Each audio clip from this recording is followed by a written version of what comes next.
Hello, everyone. Yes, it's me again. Done with the book of Isaiah. Whew, that was a long one. Now we're in the book of Jeremiah. See how many we got here. Another long one. Oh, a really long one.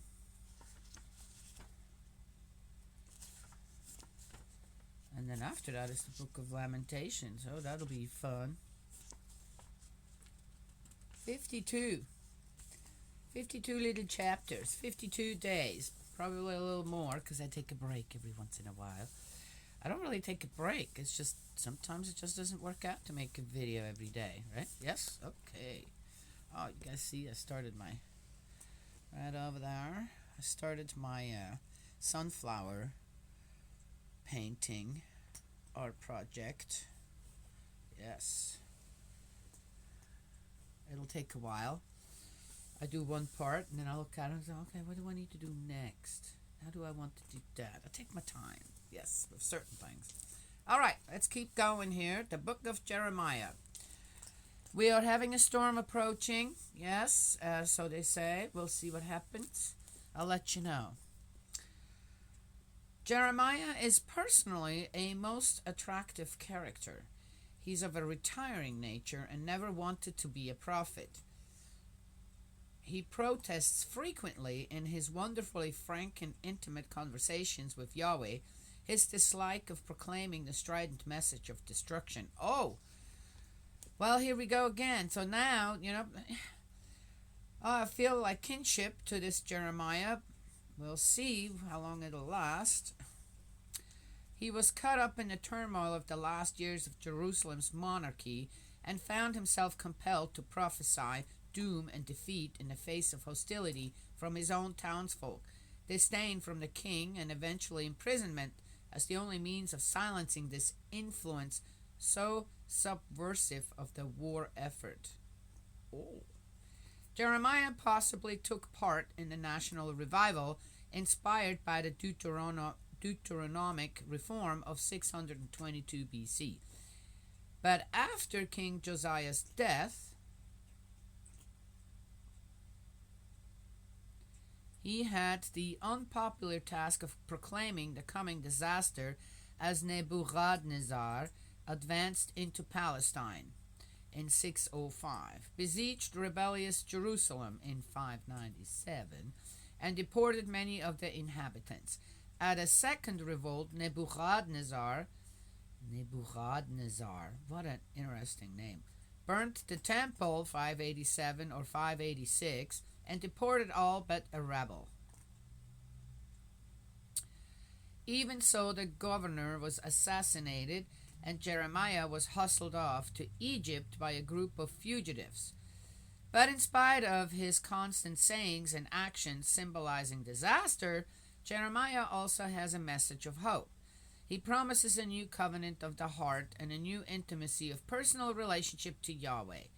It is perhaps this which made him one of the best loved and most important figures in the Jewish tradition. Oh. Wow, just out of this little part here, it's already kind of clear how,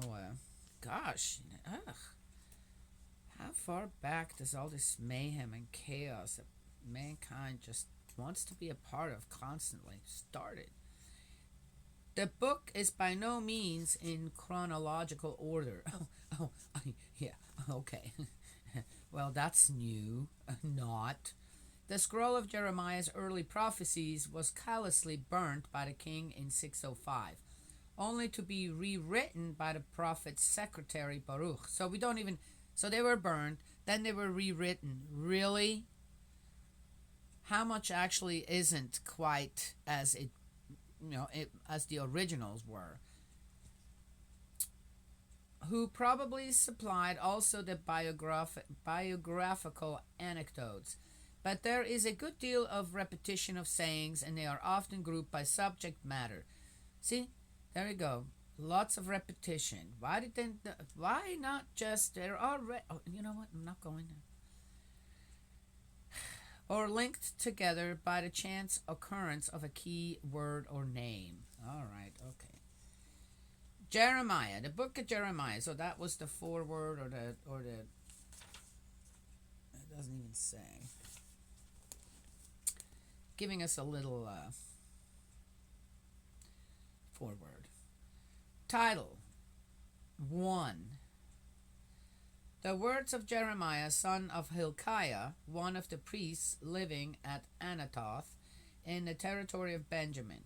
The word of Yahweh came to him in the days of Josiah, son of Amon, king of Judah, in the 13th year of his reign. Then in the days of Jehoiakim, son of Josiah, king of Judah, until the end of the 11th year of Zedekiah, son of Josiah, king of Judah, until the deportation of Jerusalem in the 5th month. This guy went through 3 kings. Well, that'll tell you something. Prophecies against, so super chapter 1, prophecies against Judah and Jerusalem. A. In the reign of Josiah. The call of Jeremiah. The word of Yahweh came to me, saying, Before I formed you in the womb, I knew you. Oh, that's where that came from. Before you came to birth, I consecrated you. I appointed you as prophet to the nations. I then said, Lord Yahweh, you see, I do not know how to speak. I am only a child. But Yahweh replied, Do not say, I am only a child, for you must go to all to whom I send you and say whatever I command you. Do not be afraid of confronting them, for I am with you to rescue you. Yahweh declares. Then Yahweh stretched out his hand and touched my mouth, and Yahweh said to me, There, I have put my words into your mouth.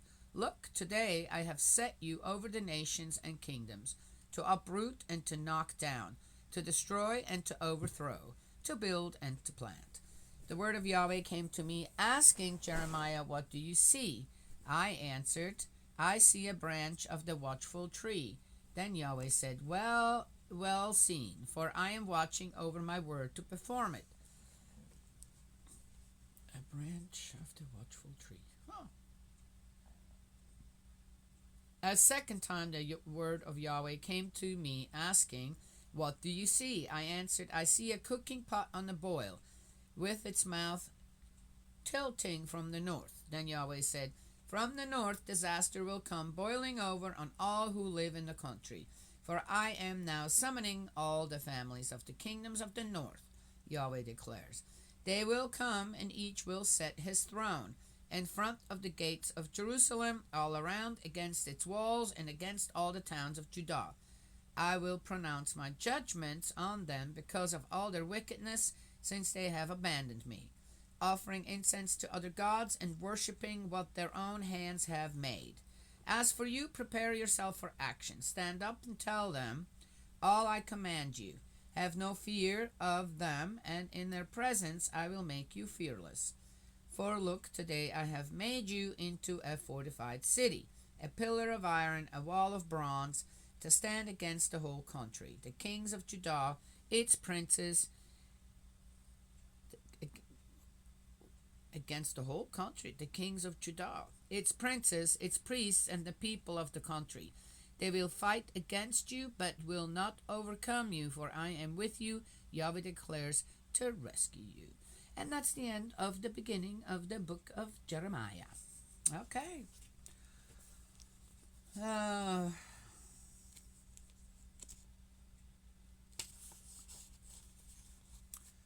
I don't have much to say to this. It's like, what would people have much to say about when I kind of share out of my own life, right? Yes? Well, so be it. I was going to mention something, and I can't remember. If this kind of goes along with the book of Isaiah, it's just a different dude now. I'm probably just gonna read it and be done with it. Yes. So the question. can one, or do I believe that Jeremiah had this type of conversation with God? What I have found, I don't know. I have no idea. Does it seem as if God would converse with someone with, yep, like that? From my own experience in my own life, I do know that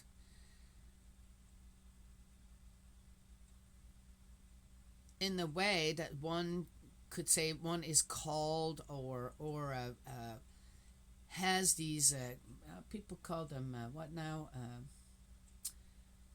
epiphanies, yes, sudden enlightenment, right? Yes, I very much believe in that. I've seen it in a lot of people, a sudden understanding or this or that. And in my own case, where, oh, yes, that's what it is. The thing is with that, I found in my own experience, they are so fast. It's as if one has this sudden comprehension of something that is so profound and so true and so real, but it goes so fast. It is as if one watches a movie within a few seconds. A big long movie within just a few seconds. How to retain that type of information in such a short amount of time is very difficult and nearly impossible. So for me, it was always, I tried to grab onto something within that time that then would stay with me. Yes? That I could kind of then build around it and upon it, which would take a long time sometimes, right? Yes, to truly to understand that. I guess that's where studying comes in. So, what I hear out of this is that Jeremiah had also these epiphanies, conversations with God that were very short but contained a lot of information. So does one always get it right? Most likely not. And sadly,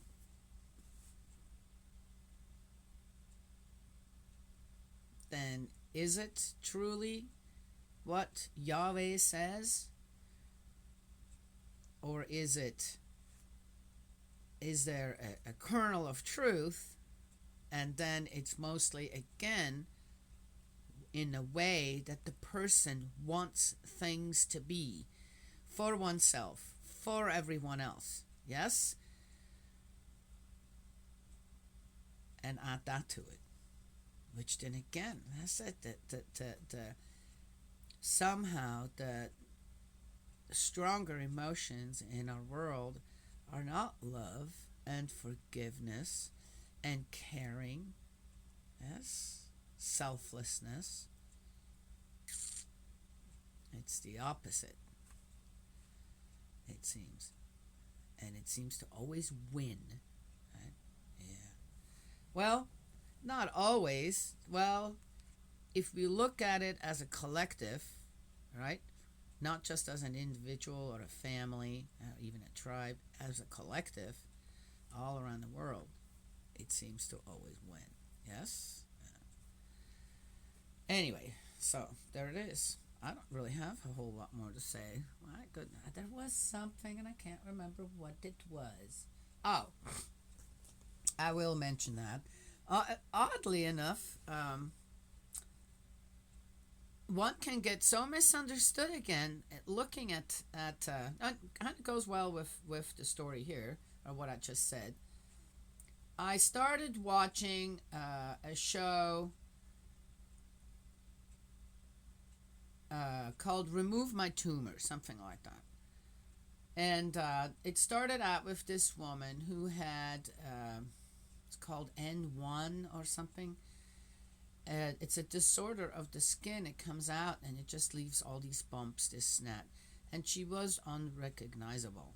there was no nose. I couldn't see a nose. Her eyes were there, but and her mouth was, but and then she had other parts on her body where I mean, I looked at her and going, oh my goodness, there isn't there isn't anyone out there that you know does not have to deal with anything like that. I have no complaints. I'm done complaining. I don't complain hardly ever anyway. But I'd looked at that and going, oh my, the whole story. Um, then she did get the surgeries, which I have no doubt that the reason one can't get the surgery sooner is because one doesn't have the money for it. Right? Yes, uh, one probably said, well, it's not life threatening, so though some of what she had on her leg, I would say, I said, it's not life threatening, so who cares? When I think on how that woman's life has been until she finally got the surgeries, probably because it made a good story, right? Yes, it's for, okay, and I'm happy for that. Now I'll watch every one of them now, just because. Yep, the more views it gets, hopefully more people will get help through that. Oh, because it's people want to see it. No, it's because due to the fact that it will, if it is a successful a successful show, they're gonna want to make more of it, and hopefully they'll find more people who need that kind of help. Are you getting my drift here? So yeah, all should watch it. We should all watch it, make it the most popular show, right? So that more people can get help. Yes. Uh, the transformation was pretty fabulous, though. Still, her whole body was still covered in all these small little bumps and stuff. But her life dramatically changed after that. Yeah, and how they were able to remove some of the larger and ones that are just were debilitating for her, and her breathing was so yeah. Maybe if it would have gone on, her breathing suddenly would have gotten more difficult. You could see her nose, and she was so happy. And in the way she cared for herself, this Nat, she had two sons and a granddaughter. I watched it and I was just so, that's what humbles me. Yes. To see people like that who so fight for life and just a little extra comfort. Yes. With what they are dealt with. And this isn't something that one catches, or it is just something that one is born with, and sometimes it breaks out and sometimes it doesn't. No fault of her own or whatever, and it's amazing. Just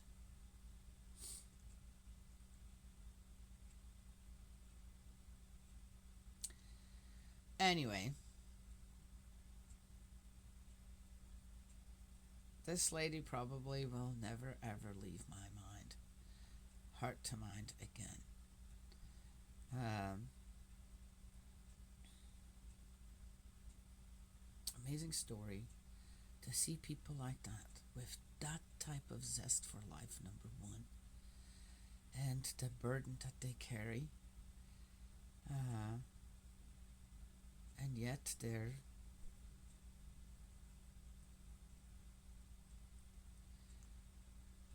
not cussing and cursing out anyone. They're not living in lamentations. She was just so happy that, you know, life got a little easier due to amazing surgeons. Yes, they are out there, and grateful for them too, that they're able to do this. Yes, willing to do it. Right? Yes. Um, anyway, well, I'll give some good ratings too, but still, right? Yes. Anywho, that's what I wanted to share. I had to I watched it yesterday morning, and I've had this lady on my mind just about all day yesterday. Just what an amazing woman, what an amazing mom and grandma.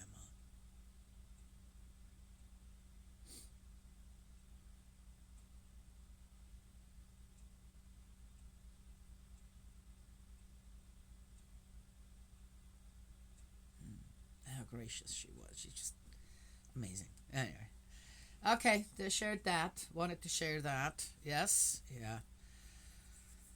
There you go. I have no doubt that she deals with a lot of cruelty from people out there. And yet, she never mentioned that. Not one time did she mention any of that. It's amazing. I was waiting for it. Didn't come.